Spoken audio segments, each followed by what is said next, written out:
Hello, मैं Gokul Kumar chemistry in Hindi Gokul पर channel पर आपका स्वागत करता हूं। तो आज के इस वीडियो में हम पढ़ेंगे अम्ल तथा क्षारक। इसे आप कह सकते हो भस्म, इंग्लिश में कह सकते हो एसिड एंड बेस। और जो हमारे अगले वीडियो हैं आपने नहीं देखे हैं तो आप प्ले लिस्ट में जाकर आप पहले उनको पढ़ लें, उनके बाद में ही इस वीडियो को देखें ताकि आपको सभी चीज़ें हैं, सभी कॉन्सेप्ट हैं वो समझ में आराम से आ जाएं। ठीक है, आपको सबसे पहले प्लेलिस्ट में जाकर ही पढ़ाई करनी है और यूट्यूब पर सर्च करना है आपको। जब पढ़ाई करो तब केमिस्ट्री इन हिंदी गोकुल, ठीक है, आपको इस नाम को सर्च करके होम पेज पर जाना है और उसके बाद में आपकी पढ़ाई है वो शुरू करनी है। ठीक है, ऐसे आप डायरेक्ट ये वीडियो देखोगे आपको समझ में नहीं आएगा, आपको सीक्वेंस वाइज वीडियो देखने हैं। ठीक है, तो आज हम पढ़ेंगे अम्ल तथा क्षारक। सबसे पहले ये समझना है कि अम्ल तथा क्षारक के बारे में सबसे पहले किसने बताया। तो जो एक वैज्ञानिक थे आरहेनियस, कौन थे? आरहेनियस वैज्ञानिक थे। उन्होंने बताया, आरहेनियस के अनुसार उन्होंने क्या बताया कि अम्ल वे पदार्थ होते हैं जो जल में घुलकर H पॉजिटिव मुक्त करते हैं। अम्ल वे पदार्थ होते हैं जो जल में घुलकर H पॉजिटिव आयन मुक्त करते हैं। किस किस के बारे में पढ़ना है हमें? अम्ल तथा क्षारक के बारे में। अम्ल वे पदार्थ कौन से पदार्थ होते हैं? अम्ल जो जल में घुलने के बाद में H पॉजिटिव मुक्त करते हैं। तो इसके एग्जाम्पल हैं, देखें। HCl, जब आप उसको जल में घोलोगे तो H पॉजिटिव और Cl नेगेटिव, इसने क्या दिया है? H positive. तो आप इसे क्या कहोगे? HCl क्या है? एक अम्ल है। क्या है? अम्ल है। ठीक है, इसको ध्यान रखना है, याद रखना है। ठीक है, अगला एग्जाम्पल देखिए, HNO3। ये देखो H पॉजिटिव में और NO3 नेगेटिव में, इसमें भी क्या है? H पॉजिटिव आयन है, इसलिए ये क्या होगा? ये भी अम्ल होगा। क्या होगा? अम्ल। अगला एग्जाम्पल देखें, CH3COOS। ये कैसे टूटेगा जल में घुलने के बाद में? CH3COO नेगेटिव और H पॉजिटिव में, इसने भी क्या दिया है? जल में घुलने के बाद में H पॉजिटिव। तो ये भी क्या होगा? अम्ल होगा। ये परिभाषा, इस परिभाषा के अनुसार, किसके अनुसार? आरहेनियस के अनुसार। ये आपको याद रखना है कि आरहेनियस के अनुसार अम्ल वे पदार्थ होते हैं जो जल में घुलकर H पॉजिटिव आयन मुक्त करते हैं। उसे क्या कहते हो आप? अम्ल कहते हो। और अब देखते हैं क्षारक के बारे में। हमने अम्ल के बारे में पढ़ लिया, अब पढ़ते थोड़ा क्षारक के बारे में, बेस के बारे में। क्षारक वे पदार्थ होते हैं जो जल में घुलकर OH नेगेटिव मुक्त करते हैं। किसके अनुसार? आरहेनियस के अनुसार। आप क्षारक किसे कहोगे? जो जल में घुलने के बाद में OH नेगेटिव मुक्त आयन करते हैं। ठीक है, मैं एक बार दोबारा से बोल देता हूँ परिभाषा को कि क्षारक वे पदार्थ होते हैं जो जल में घुलने के बाद या घुलकर OH नेगेटिव आयन मुक्त करते हैं। इसके एग्जाम्पल देख लीजिए, जैसे NaOH। तो ये जल में घोलोगे तो ये कैसे टूटेगा? Na पॉजिटिव और OH नेगेटिव, इसने क्या मुक्त किया है? OH negative. आपने आरहेनियस के अनुसार पढ़ा कि जो जल में घुलकर OH नेगेटिव आयन मुक्त करते हैं। ठीक है, तो इसे क्या कहोगे? क्षारक कहते हैं। तो ये OH नेगेटिव आयन मुक्त किया, इसलिए आप NaOH को क्या कहोगे? क्षारक। अब अगला एग्जाम्पल है KOH। क्या है? KOH। जब आप KOH को जल में घोलोगे तो K पॉजिटिव और OH नेगेटिव, इसने भी जल में घुलने के बाद क्या दिया? OH negative. आप सीधा सा आप कहोगे ये क्या है? अम्ल है, सॉरी क्षारक है। ठीक है, याद रखना है। फिर अगला एग्जाम्पल है NH4OS। तो ये कैसे टूटेगा जल में घुलने के बाद? NH4 पॉजिटिव और OH नेगेटिव। ठीक है, ये हम क्षारक के उदाहरण देख रहे हैं। ठीक है, जो जल में घुलने के बाद में OH नेगेटिव आयन देते, इसने भी OH नेगेटिव आयन दिया, इसलिए भी क्या होगा? क्षारक। हमने सबसे पहले अम्ल व क्षारक के बारे में आरहेनियस के अनुसार पढ़ा और अगला हम पढ़ेंगे ब्रांस्टेड लोरी के अनुसार। पहला वैज्ञानिक कौन सा था? आरहेनियस के अनुसार। अब पढ़ेंगे हम ब्रांस्टेड लोरी के अनुसार। दूसरा है हमारा ब्रांस्टेड लोरी के अनुसार। ये साइंटिस्ट भाई साहब क्या कहते हैं, देखिए कि अम्ल वे पदार्थ होते हैं जो प्रोटॉन या एस पॉजिटिव का त्याग करते हैं। इस साइंटिस्ट ने क्या कहा आपको कि अम्ल वे पदार्थ होते हैं जो एस पॉजिटिव का त्याग करते हैं, मतलब देते हैं, जबकि क्षारक वे पदार्थ होते हैं जो प्रोटॉन को या एस पॉजिटिव को ग्रहण करते हैं।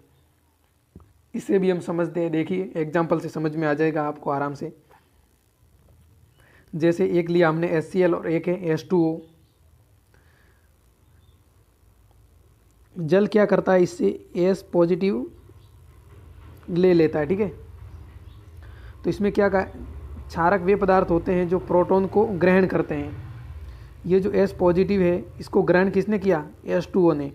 तो H2O को क्या कहोगे आप, क्षारक। क्या कहोगे, क्षारक वे पदार्थ होते हैं जो एस पॉजिटिव को ग्रहण करते हैं। एस पॉजिटिव को ग्रहण H2O ने किया, इसलिए आप क्या कहोगे, क्षारक कहोगे जल को। और त्याग किसने किया, अम्ल की परिभाषा क्या है, अम्ल वे पदार्थ होते हैं जो प्रोटॉन का त्याग करते हैं। प्रोटॉन का त्याग किसने किया, अब देखें, अम्ल वे पदार्थ होते हैं जो प्रोटॉन का त्याग करते हैं। प्रोटॉन का त्याग किसने किया, HCl ने। किसको दिया, H2O को। तो जो प्रोटॉन को ग्रहण करेगा उसे आप क्या कहोगे, क्या कहोगे आप बताओ, क्षारक। और जो प्रोटॉन का त्याग करेगा उसे क्या कहोगे आप, क्या कहोगे, सोचो एक बार, अम्ल। सही सोचा आपने, ठीक है। अम्ल वे पदार्थ होते हैं जो एस प्रोटॉन को या एस पॉजिटिव को देते हैं। तो ये अम्ल, और इसने क्या किया, H2O ने ग्रहण किया एस पॉजिटिव को। ये तीर कैसे लगा हुआ है देख लें एक बार आप, ये देखो यहाँ पर, इससे प्रोटॉन इसमें आ रहे हैं, तो ये ग्रहण करेगा और ये देगा। तो ये अम्ल और ये क्षारक, इससे हमें कोई मतलब नहीं है, ठीक है। ये केवल और केवल आपको समझाने के लिए लिखा हुआ है, ठीक है, लिखा है, हाँ, Cl नेगेटिव और H3O पॉजिटिव। देखिए एक बार ये भी समझ लें एक बार, क्या है, ये एस है, ये पॉजिटिव के रूप में H2O में चला जाएगा, तो ये क्या बचेगा, Cl नेगेटिव। और इसमें क्या हाइड्रोजन की अधिकता हो जाएगी, तो ये हाइड्रोजन 3 हो जाएंगे, 2 की जगह यहाँ 2 है तो यहाँ 3 हो जाएंगे, और इसके ऊपर पॉजिटिव चार्ज आ जाएगा, ठीक है। एक दूसरा एग्जाम्पल है, उसको भी आप समझ लें, ध्यान दें। अब इसमें क्या है, NH3 और H2O है। इसमें H2O के द्वारा S पॉजिटिव आयन को NH3 को दिया जा रहा है। किसको दिया जा रहा है, NH3 को। तो जो ग्रहण करेगा उसे आप क्या कहोगे, यहाँ एक बार मैं मिटा देता हूँ यहाँ से। जबकि क्षारक वे पदार्थ होते हैं जो प्रोटॉन को ग्रहण करते हैं। तो ये बालो प्रोटॉन, सॉरी, H2O के द्वारा है एस पॉजिटिव आयन क्षारक को दिए जा रहे हैं, ठीक है।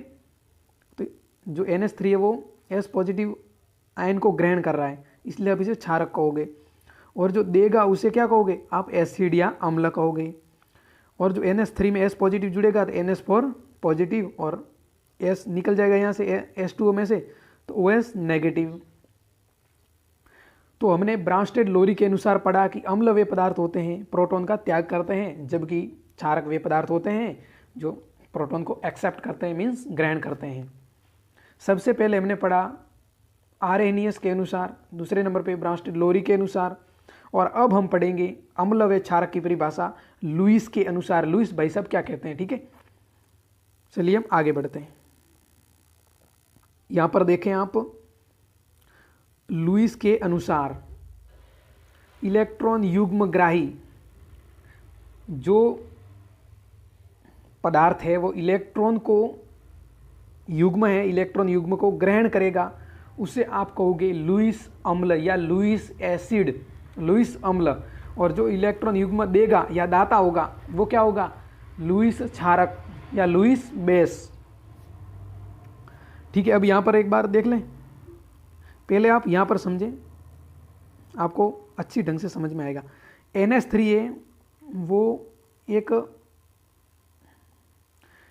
तीर के द्वारा इसे इलेक्ट्रॉन को BF3 को कोऑर्डिनेट बॉन्ड, उपसहसंयोजक बॉन्ड कहते हैं इसे, जो बीच में दिख रहा है ना आपको तीर एक साइड, उपसहसंयोजक बंध के द्वारा NH3 है वो इलेक्ट्रॉन युग्म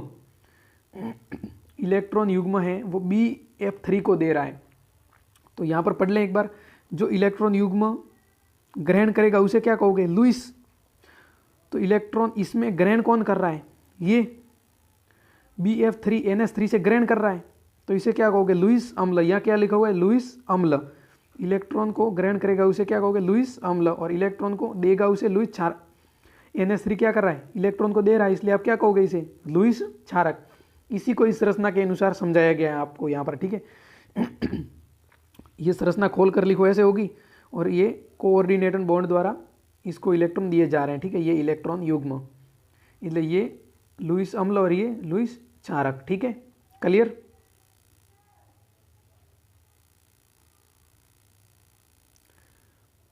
अब यहां पर लिखा हुआ है नोट। क्या नोट? क्षारक या भस्म कह सकते हो मैं, यदि शुद्ध अवस्था में OH नेगेटिव होते हैं तो उसे क्षारक या एल्काइली कहते हैं। ये क्या है समझे? जो क्षारक वे होते हैं जो शुद्ध अवस्था में OH देते हैं ना, मीन्स प्योर शुद्ध अवस्था में OH देंगे, उसे क्या कहोगे आप? क्षार कहते हैं, एल्काइली कहते हैं। अब हम पढ़ेंगे यहाँ पर